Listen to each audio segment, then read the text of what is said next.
Terlintas dalam pikiran ana, terus orang yang di kampung, yang di hutan, siapa yang berdakwah ke Itu sana? mulai sanawiyah. Iya, ketika sanawiyah. Masya Allah. Ustadz, kami baru aja masuk ke dalam hutan begini. Kapan Ustadz ada waktu? Secepatnya. Dan kita umumkan bahwa makan kita dengan minyak, dengan sewa perahu, semuanya biaya tanggung sendiri. Musim kemarau, air surut, hujan rintik-rintik, tidak bawa mantel payung, cuman pakai daun pisang sampai ke sana basah selama 7 jam. Sampai ke dalam kita lihat hanya gubuk yang, mohon maaf, masjidnya lebih bagus lagi kandang sapi. Dindingnya papan yang sudah lapuk, lalu kemudian lantainya semen yang sudah retak-retak dengan sebagiannya tanahnya udah keluar. Apa yang kita lakukan ke depan? Berarti kita mesti bangun masjid.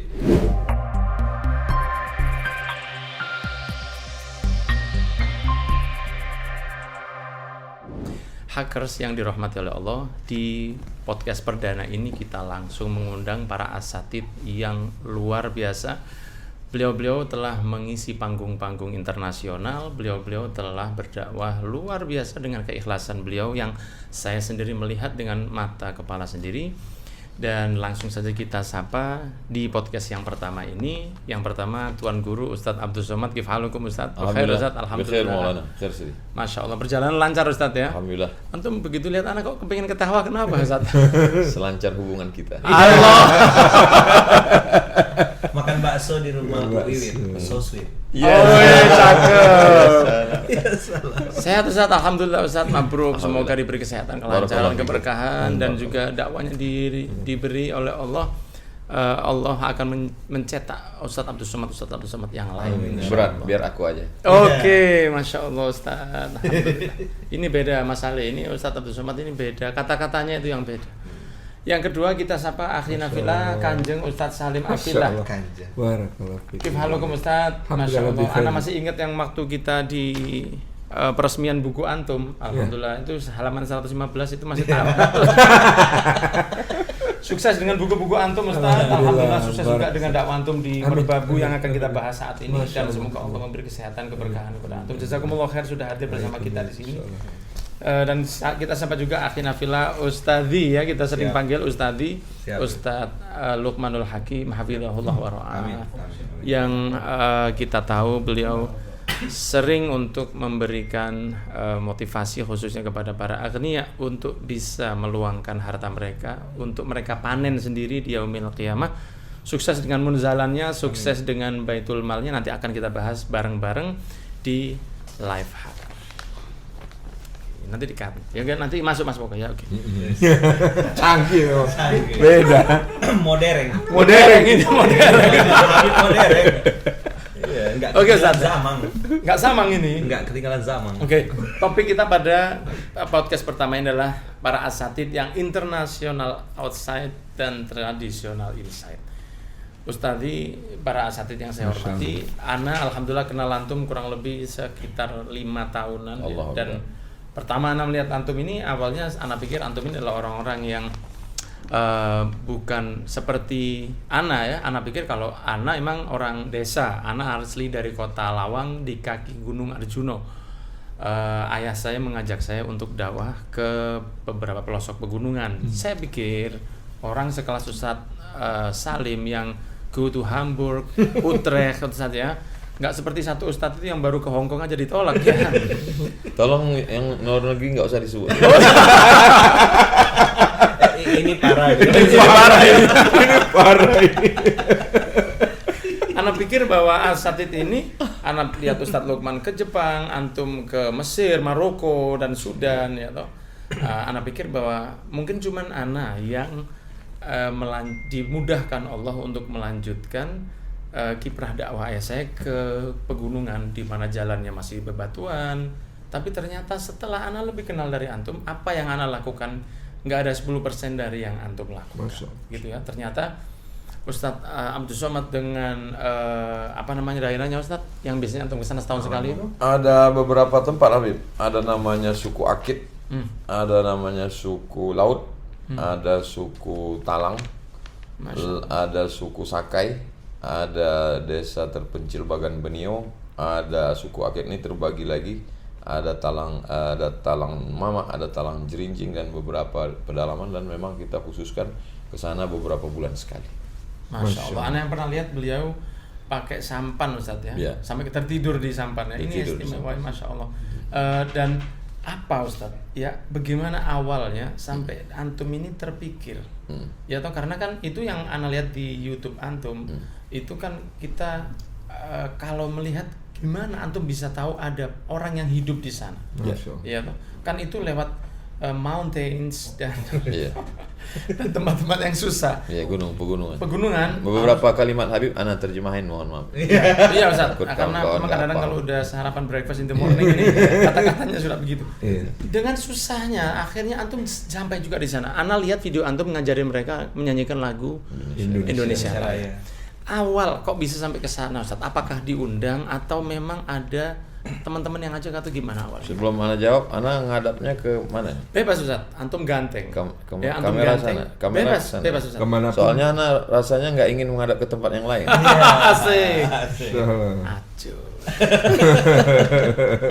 Jadi gini Habib, dulu ketika Al Fakir ana masih sanawiyah, masih SMP, kita ngaji, terus ngelihat guru kita ini dari satu masjid, lalu kemudian ke tempat orang-orang muhsinin, lalu kemudian terlintas dalam pikiran ana, terus orang yang di kampung, yang di hutan, siapa yang berdakwah ke Itu sana? mulai sanawiyah antum. Iya, ketika sanawiyah. Masya Allah. Terus yang jauh di kampung, siapa yang ke sana gitu. Jadi ya Allah, nanti kalau engkau berikan satu saat kita ke kampung. Lalu kemudian setelah kuliah pulang, kenangan itu tetap kita ingin ke kampung. Akhirnya ada mahasiswa yang pulang dari KKN. Ustadz, kami baru aja masuk ke dalam hutan begini. Kapan Ustadz ada waktu? Secepatnya. Akhirnya kita pun berangkat dari kota Pekanbaru, ibu kota Provinsi Riau. 2 jam perjalanan, kita berhenti sejenak di Pangkalan Kerinci namanya, Kabupaten Pelalawan. Kita buat tabligh akbar dulu, penggalangan dana. Dana ini 100% kita bawa ke dalam. Adapun yang masuk ke dalam ini perwakilan dari ormas-ormas, setiap lembaga-lembaga 2 orang saja. Dan kita umumkan bahwa makan kita dengan minyak, dengan sewa perahu, semuanya biaya tanggung sendiri. Jangan diambil ini, supaya ini bersih. Lalu kemudian kita lanjutkan lagi 2 jam dari lokasi itu, kita akan sampai ke satu tempat namanya, sampailah kita ke Bali. Balilas maksudnya. Nama tempat itu Balilas. Balidas. Kita tabligh akbar lagi, penggalangan dana 2 Itu kali. sebelum antum ke Mesir. Setelah pulang. Setelah pulang. Nah, jadi setelah 2 jam, 4 jam berhenti, habis itu jalan tanah merah, tanah liat. Setelah itu barulah sampai lebih kurang 5 jam sampai ke tepi sungai, mobil tinggalin di situ, baru kita naik perahu ke dalam. Perahu ini hanya muat sekitar paling banyak 5 orang. Itu pun kalau berat badannya ideal seperti saya ini, maksudnya gitu. Lalu kemudian setelah itu perahu, tolong jangan terlalu fokus di situ. Ini sungainya sungai batu. Lihat anak-anak lihat. Iya, dilema susahnya kalau lagi hujan lebat, Banjir. air deras, sehingga susah untuk melawan arus. Kalau lagi musim kemarau, kita lebih banyak turun daripada naik, karena dia dangkal. Ya, jadi Diangkat perahunya berarti. iya, kadang beberapa kali ini, dan melawan arus. Waktu mau berangkat itu kita mesti melawan arus untuk sampai ke tujuan. Jadi kami kebetulan qadarullah musim kemarau, air surut, hujan rintik-rintik, tidak bawa mantel payung, cuman pakai daun pisang sampai ke sana basah selama berangkat jam 9 pagi, 10, 11, 12, 1, 2, 3, 4 asar baru sampai 7 jam. Dan itulah makan yang paling nikmat Habib. Masya Allah. Laparnya luar biasa, kedinginan menggigil. Sampai ke dalam kita lihat hanya gubuk yang, mohon maaf, masjidnya lebih bagus lagi kandang sapi.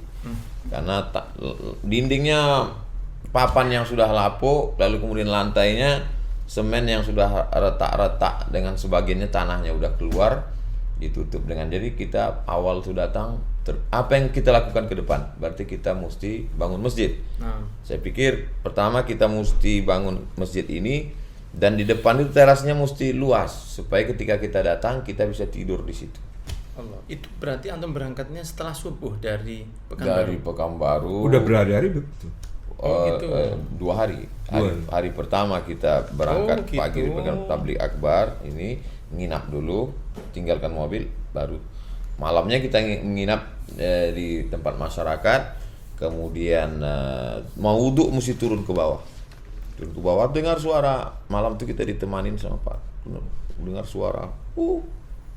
Saya tanya, setelah pulang, suara apa Pak? Itu suara harimau Pak Ustaz. Loh kok suaranya gitu? Dia malam memang gitu.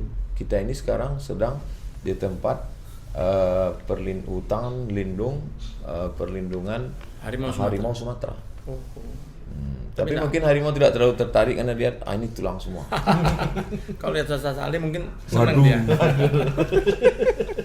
Itu berapa lama Ustaz sampai akhirnya mulai menemukan chemistry dengan orang-orang yang ada di sana itu? Mereka nerima atau mungkin ada momen mereka itu masih tanya dulu ini siapa, atau mereka langsung terima dan alhamdulillah gimana? Kita sebelum masuk kita udah bertemu dengan adik-adik yang lebih dulu lama di sana. Jadi adik-adik lah yang mengenalkan bahwa yang datang ini adalah rombongan orang-orang baik. Alhamdulillah. Mereka tidak ingin merusak alam, mereka tidak merusak tatanan apa yang sudah ada di tempat kita, dan kita membawa ke dalam itu bagaimana cara budidaya kelulut seperti tawon, lebah, tapi madunya lebih mahal, lebih asli karena ini banyak di dalam hutan.